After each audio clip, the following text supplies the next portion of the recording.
Next, another take on Western money in the developing world. International corruption has been the focus of a 9-month investigation by our PBS colleagues at Frontline. Correspondent Lowell Bergman has this special report produced for the NewsHour on the damage done by large-scale bribery in Nigeria. Last September, in federal court in Houston, Texas, corporate America paid attention when this man, Albert Jack Stanley, pled guilty to bribery. Jack, you don't want to say anything?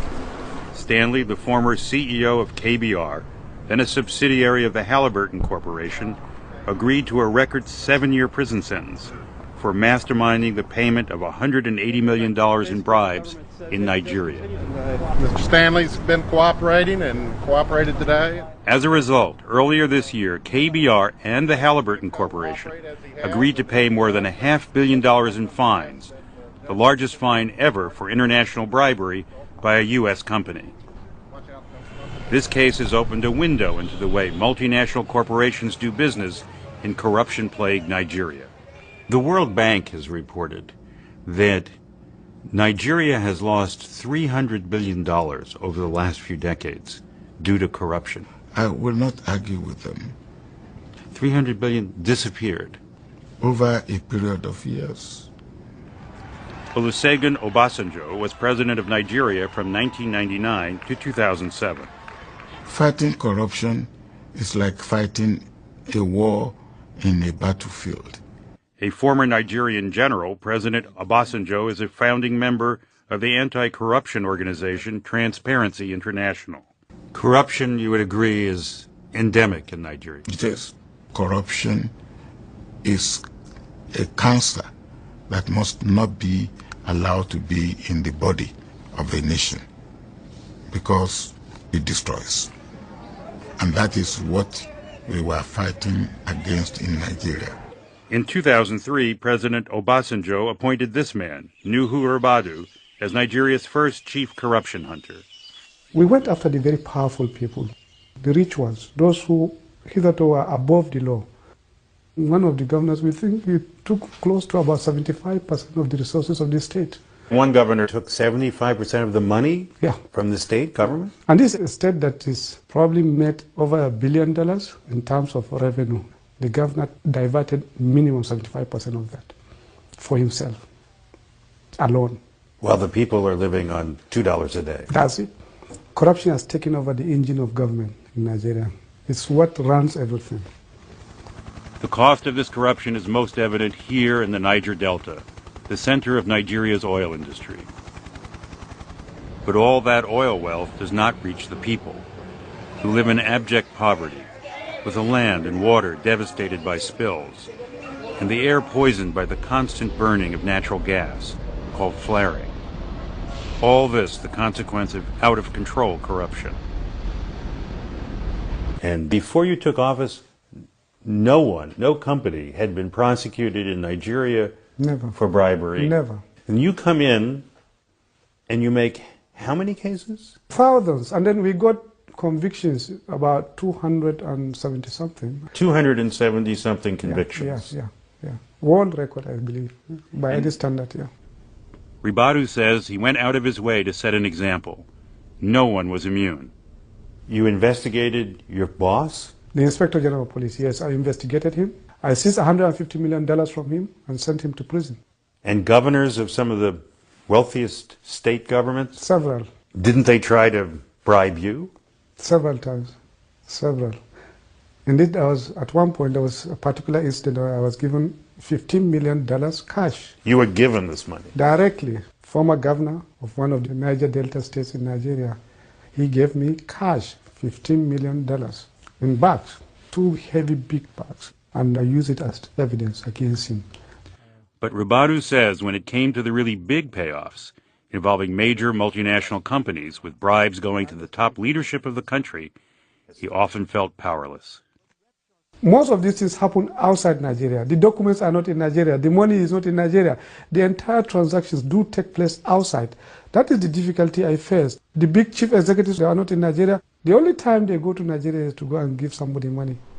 which is exactly what the U.S. Justice Department found when they began to investigate the Hillburton KBR case as part of a crackdown on international bribery. The bribery scheme began more than a decade ago, when KBR led a consortium of companies competing for the contract to build this massive $6 billion liquefied natural gas plant in the Niger Delta. The KBR consortium, led by Jack Stanley, would pay $180 million in bribes to a succession of Nigeria's leaders to secure that contract.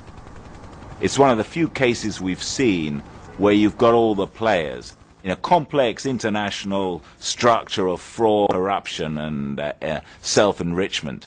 Veteran journalist Patrick Smith has followed the case. You see the sorts of things that corporate executives from the U.S. discussed. How much should I bribe a head of state? How much should I bribe the chief of the army? So you see the whole system laid bare. The U.S. case reveals that in the mid-1990s, the first bribes went to Nigeria's brutal strongman, Sani Abacha, who set a new standard for corruption. His period was one of the darkest moments in the history of our country. We estimate that he took close to about $6 billion. $6 billion. Alone, single-handedly. The bribes fueled Abacha's excessive lifestyle, and his unusual death would become a metaphor for greed. And the story is that he took an enormous amount of Viagra and then was entertained by a succession of prostitutes from around the world in one sort of marathon sex session, and after that he was left a wreck on the floor, foaming at the mouth, and that's where he was found. So there are various explanations. What was pretty clear was that the Nigerian elite, particularly his fellow generals, had decided they'd had enough of him, and a lot of people wanted Abacha dead. But after Abacha died, Jack Stanley continued the bribery scheme. And because of his success in landing big contracts, Stanley was promoted to become CEO of KBR in 1998 by the man who was then running Hillburton, Dick Cheney. Despite the fact that millions in bribes were paid while he was CEO, Cheney has always denied knowing anything about the bribery conspiracy. And so far, Jack Stanley, according to sources, has not directly implicated his former boss. But Stanley has implicated former Nigerian President Obasanjo, who denies ever taking a bribe. You have been able to resist the temptations, then? Well, I've been investigated and re-investigated and re-investigated, and nobody can find corruption around me. Because you know your critics say you're just too smart. Well, if it is being too smart, then somebody who is smarter should have found something. In the interviews we've done and in the public documents that are now in file in the United States, it does indicate that there were meetings that took place while you were president. No, I won't say that meetings were not taking place. But I've just told you that there were ministers in my own government that participated in corruption. It reached to your vice president, right? It reached to people in your own political party. I will not say no. In fact, sources in the U.S. government say that Jack Stanley has revealed that he met face-to-face with then-President Obasanjo in 2001 about continuing the KBR bribery scheme. Nuhu Rabadu says that while he was unable to find any evidence implicating Obasanjo, he believes the Justice Department knows if the former president is in fact corrupt. And they know exactly what happened. Hopefully something will come out. I think it's only right and fair. Let the world know exactly what really happened and who are involved. The real tragedy, Rabadu says, is that $180 million in bribes could have saved lives in Nigeria. $180 million could build 100 hospitals. This $180 million could build 100 schools. Probably will provide thousands of kilometers of roads by African standard. Today, Rabadu is no longer hunting corruption in Nigeria. Soon after President Obasanjo left office, Rabadu himself was removed and became one of the hunted.